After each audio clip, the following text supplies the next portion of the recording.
Hello students, how are you?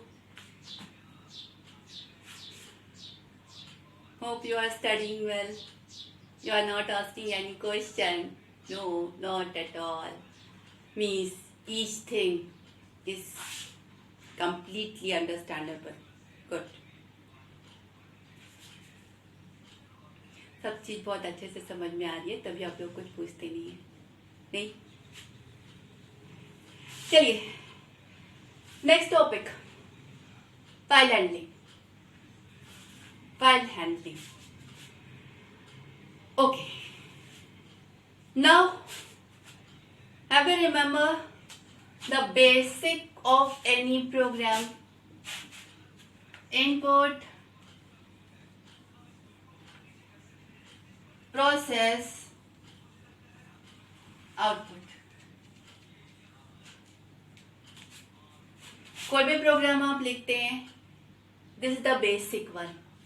Means your process or program receive the input, work on that input, means work based on that input and give you the result. अभी तक आप जितने भी programme कर रहे थे ये इसी क्राइटेरिया पे बेस्ड है और अभी भी हम इसी क्राइटेरिया पे रहेंगे. All the programs are based on this criteria. अभी तक आप क्या कर रहे थे कि जो इनपुट आप रिसीव कर रहे थे that is using the console. Means आपको नंबर चाहिए या कोई भी चीज चाहिए, using the keyboard you are providing the input, right. आपको लिस्ट चाहिए या आपको नंबर चाहिए, स्ट्रिंग चाहिए या व्हाटएवर, कीबोर्ड से आपने दिया, आपके प्रोसेस ने उस डेटा, प्रोग्राम ने उस डेटा की प्रोसेसिंग की और रिजल्ट भी आपको कंसोल पर ही दिया. Means monitor. मीन्स अभी तक जितनी भी प्रोग्रामिंग आपने की है कीबोर्ड से डेटा रीड किया है और मॉनिटर पे प्रिंट किया है. प्रोग्राम तो वही है, ठीक है. But what is the problem in this one? Temporary one. Data आपका मान लीजिए बड़ा डेटा है, मान लीजिए आपको स्टूडेंट का रिकॉर्ड रखना है, कीबोर्ड से इनपुट कराया, मॉनिटर पे प्रिंट हुआ, अगले दिन लौट के आया, सब खत्म. फिर से आपको करना है तो फिर से उतना डेटा फिर से डालना पड़ेगा. और अगर मॉनिटर पे प्रिंट हुआ तो फिर से पूरा ही सब चला गया. मीन्स ईच टाइम आपको वो डेटा देने और डेटा रिसीव करने के बाद जितनी भी मेहनत थे सब वेस्ट. ईच टाइम आपको डेटा देने में उतना ही काम करना पड़ेगा और जो रिजल्ट है वो आपको हर बार रिजल्ट आने के लिए हर बार नया डेटा देना पड़ेगा. That is the problem in this console में. व्हाट इज द प्रॉब्लम का solution? Use the file. What is the file? अब यहाँ पर हम फाइल, प्रोसेस वाली फाइल, प्रोग्राम फाइल की बात नहीं कर रहे हैं. यहाँ पर हम बात कर रहे हैं डेटा फाइल की. मतलब जो डेटा प्रोग्राम को प्रोवाइड कर रहे हैं वो डेटा किसी फाइल में कहीं लिखा हुआ है. वो आपकी MS वर्ड की फाइल हो सकती है, वो आपकी नोटपैड की फाइल हो सकती है, वर्डपैड की फाइल हो सकती है. मीन्स डेटा वाली फाइल जहाँ पर डेटा है. एक्सेल की फाइल हो सकती है. वो फाइल जहाँ पर आपका डेटा है, that not the executable file. आपका वो प्रोग्राम नहीं है, वो फाइल जहाँ पर डेटा रखा हुआ है. मतलब फाइल से आपने डेटा लिया, प्रोग्राम ने को डेटा मिल गया है, चाहे वो कंसोल से आया हो चाहे वो फाइल से आया हो, ठीक है. डेटा मिल गया है, उसने उस डेटा पे वर्किंग परफॉर्म की और आपको रिजल्ट दिया. You can store the result in the file also. फायदा, रिजल्ट आपका परमानेंट रहेगा. जो भी डेटा फाइल में स्टोर करेंगे वो परमानेंट रहेगा. अगले दिन आएंगे तो भी आपको रिजल्ट वहां पे मिल जाएगा. अगर आपने कुछ भी स्टोर किया है फाइल में तो it will B store the permanently. मान लीजिए स्टूडेंट का रिकॉर्ड आप स्टोर कर रहे हैं तो स्टूडेंट की एंट्री की, अब आपको फाइल में वो परमानेंट मिलेगा. सेम इसी फाइल को अगले दिन इनपुट के उसमें भी यूज कर सकते हैं. तो जब आप डेटा का इनपुट फाइल से लेते हैं और रिजल्ट भी आप फाइल में स्टोर करते हैं तो वो तरीका, means process is the same, your program is the same, except the data is, first the data was coming from the console, now the data is coming to the file. First, the data was going to the console means on the monitor, and now the data is going to the file.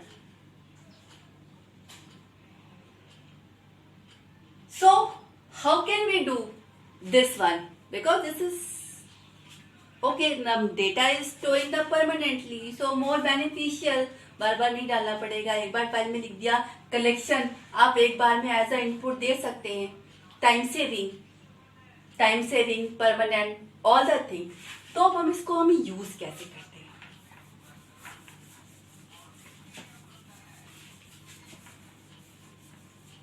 सबसे पहले file होती क्या है?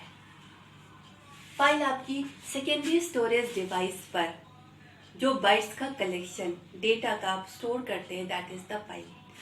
Data file की बात करें तो data file जो किसी न किसी एप्लीकेशन के साथ, not a executable program. Data file कोई एग्जीक्यूटेबल प्रोग्राम नहीं होता. ये वो एप्लीकेशन होता है, ये वो फाइल होती है जो किसी न किसी एप्लीकेशन के साथ अटैच हो. जैसे MS वर्ड की फाइल है .docx, ये MS वर्ड के साथ अटैच है. .txt नोटपैड के साथ अटैच है. तो ये docx और txt फाइल ये डेटा फाइल कहलाएगी. ठीक है. ये डेटा फाइल आपकी दो तरीके की होती है. पहली होती है आपकी टेक्स्ट फाइल, दूसरी बाइनरी फाइल.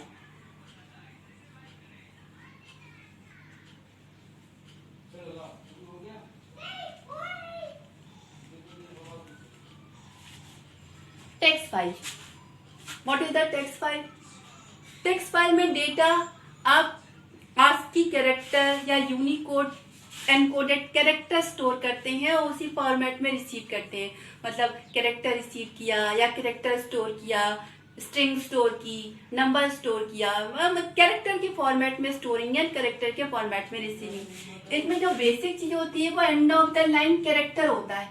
मतलब एक लाइन के एंड में /n जिस the end of the line character, जो कि बताता है कि यहाँ पर लाइन खत्म हुई. मतलब आप अगर एक लाइन रिसीव करें तो जैसे उसको ये कैरेक्टर मिलेगा वो समझ जाएगा कि लाइन खत्म हो गई है, वहीं पे वो रीडिंग बंद कर देगा, वहां से वो रिटर्न कर देगा. कैरेक्टर कन्वर्जन जिस फाइल में होता है उसको टेक्स्ट फाइल बोलते हैं. बाइनरी फाइल क्या होता है कि जैसे डेटा आपने हार्ड डिस्क पे स्टोर किया, हार्ड डिस्क पे क्या स्टोर करते हैं? 101010. हार्ड डिस्क पे कोई न्यू लाइन नहीं होता, ना कोई ABCD अल्फाबेट, कुछ नहीं होता. 101010 स्टोर होता है. Means number of bytes. उस बाइट में कैरेक्टर हो सकता है, नंबर हो सकता है, न्यू लाइन हो सकता है, एनीवन, कुछ भी हो सकता है, but simplest in the form of bite. जब आप बाइट्स के फॉर्मेट में फाइल को बाइट, कलेक्शन ऑफ बाइट के फॉर्मेट में लेते हैं, उस समय मतलब उसमें कोई न्यू लाइन कैरेक्टर नहीं होता, कोई कैरेक्टर कन्वर्जन नहीं होता. It's a sequence of bite as it is stored in the hard disk. That time that file is called the binary file. Right? Now, अब हम या तो टेक्स्ट फाइल हो, मतलब ये टेक्स्ट फाइल भी हार्ड डिस्क पर स्टोर तो 10 के फॉर्मेट में ही होगी, लेकिन उस 10 में न्यू लाइन भी होगा. ठीक है. तो अगर हमें टेक्स्ट फाइल के तरीके से रीड करना है तो वो कैरेक्टर कन्वर्जन वाला काम भी बीच में परफॉर्म होगा. और अगर बाइनरी फॉर्मेट में हम उसे रीड कर रहे हैं तो कोई कैरेक्टर कन्वर्जन नहीं होगा. मतलब ये फाइल की स्पीड इसके कंपैरिजन में फास्ट होती है, क्योंकि इसमें कोई कैरेक्टर कन्वर्जन एंड कोडिंग नहीं होती. 10 कोई भी कैरेक्टर हो, कोई मतलब नहीं है, लेकिन इसके लिए वो 10 अगर न्यू लाइन है तो मतलब है. मीन्स हमें देखना पड़ेगा कि वो जो 10 स्टोर है वो कौन सा कैरेक्टर है और उस कैरेक्टर में न्यू लाइन कब आया. तो ये सा काम इसमें कुछ भी नहीं होता. तो इसमें वर्किंग फास्ट होती है, इसमें वर्किंग फास्ट, इसके कंपैरिजन में स्लो. अब आप काम कैसे करते हैं?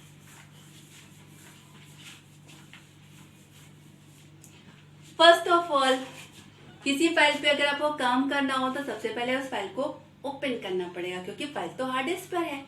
हार्ड डिस्क से उठाकर मेन मेमोरी में डालना पड़ेगा ना, तभी तो आप उस फाइल पे काम कर पाएंगे. तो हार्ड डिस्क से उठा के मेन मेमोरी में डालने वाले वर्क को बोलते हैं फाइल की ओपनिंग। फाइल की ओपनिंग आप ऐसे करते हैं, सबसे पहले देखिए फाइल पे वर्किंग का काम कैसे होता है। ओपन द फाइल, रीड और राइट, जो भी चीज के लिए आपने उस फाइल को लिया हो, क्योंकि एग्जीक्यूट थोड़ी ना कराना है। आपकी फाइल में डेटा है, या तो डेटा को पढ़ रहे हैं या उस फाइल पे लिख रहे हैं, इन्हीं दोनों में से कोई एक काम परफॉर्म होगा।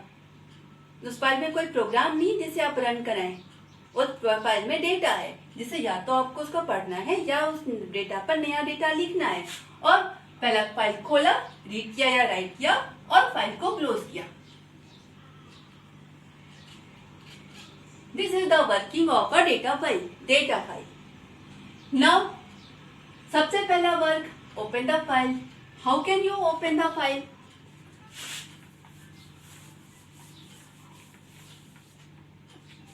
How can you open a file?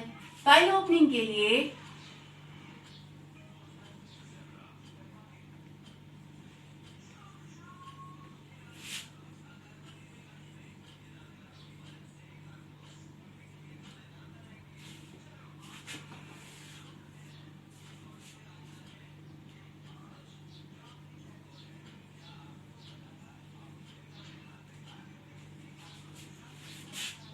Open function, file class का ओपन फंक्शन से आप किसी भी फाइल को ओपन कर सकते हैं। That should be a data file. ठीक है, अब मैंने ऑब्जेक्ट ऑफ क्लास बताया था, यहाँ आप फाइल को ऑब्जेक्ट बना रहे हैं का मतलब होता है कि जैसे मान लीजिए आपने लिखा FOB1 is equal to open hello.txt। अगर आपने ये लिखा,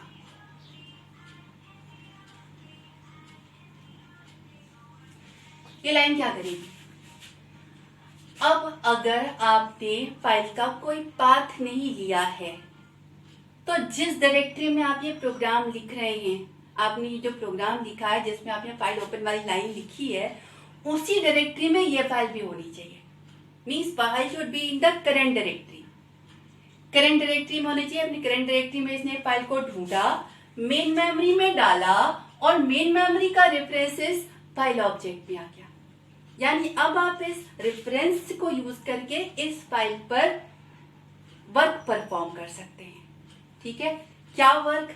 अगर आपने कोई मोड नहीं लिखा है तो फाइल आपकी रीडिंग मोड में खुली है, यानी अगर आपने सिर्फ इतना लिखा है, फाइल आपकी करंट डायरेक्टरी में होनी चाहिए और फाइल आपकी सिर्फ पढ़ने के लिए खुली है। ठीक है, आप ऐसा भी लिख सकते हैं।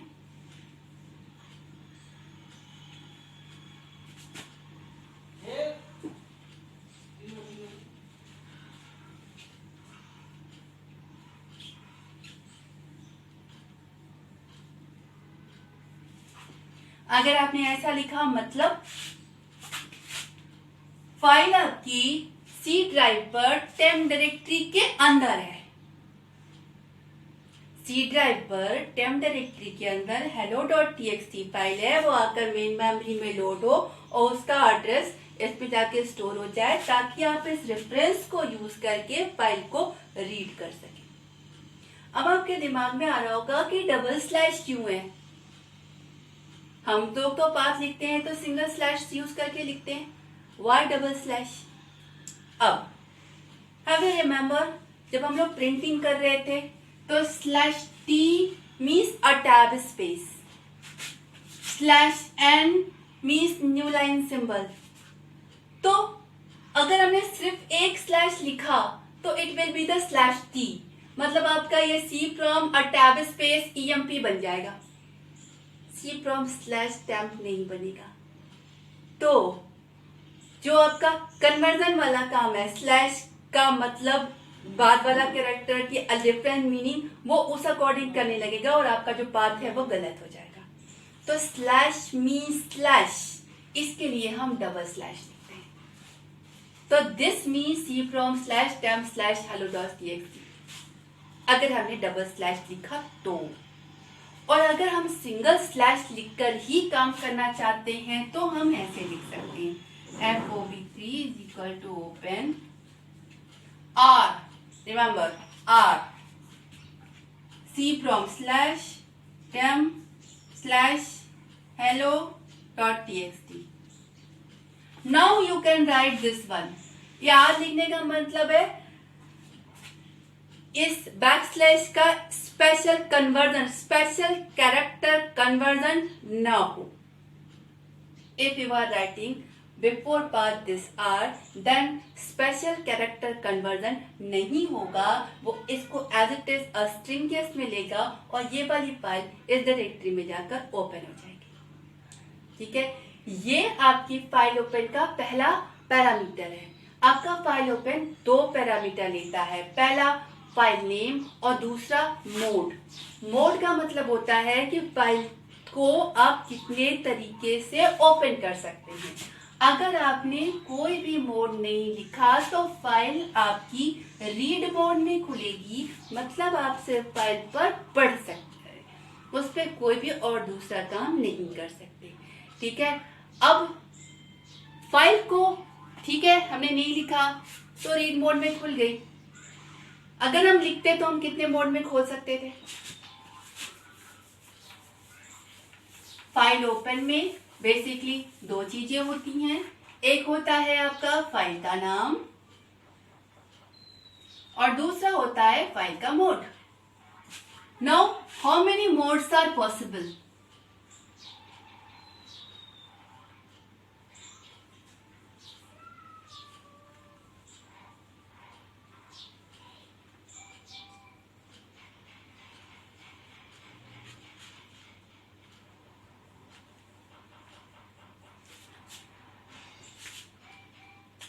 कैसे लिखेंगे आप?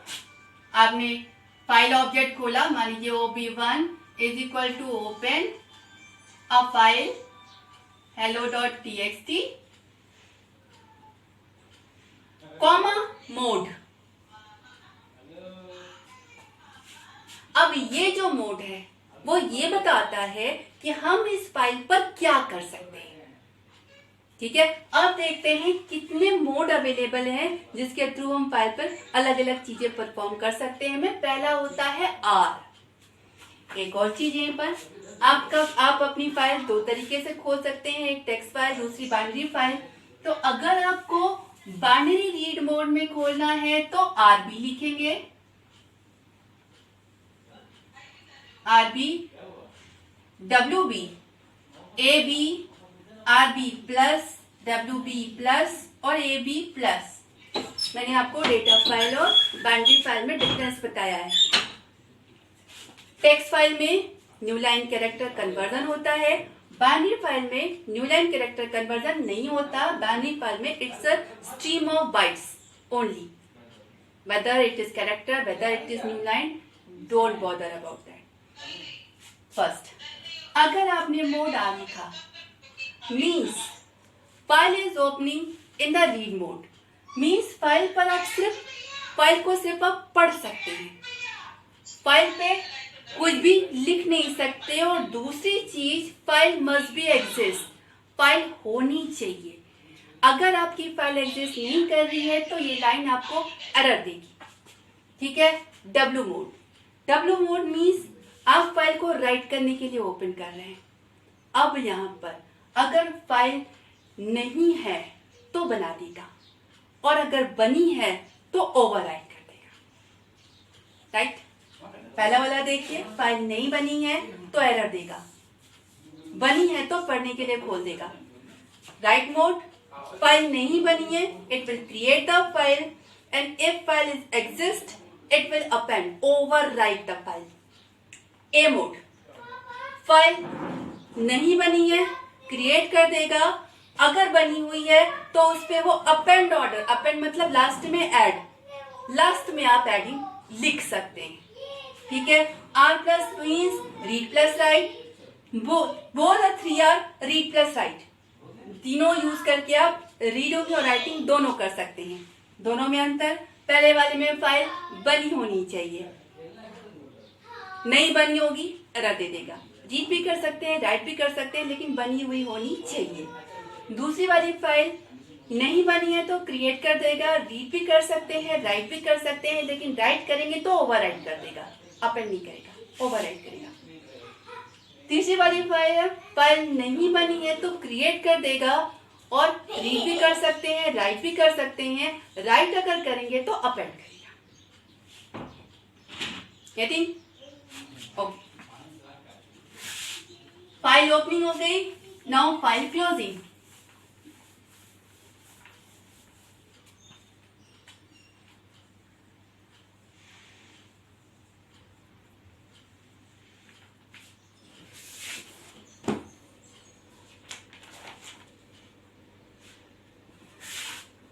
File object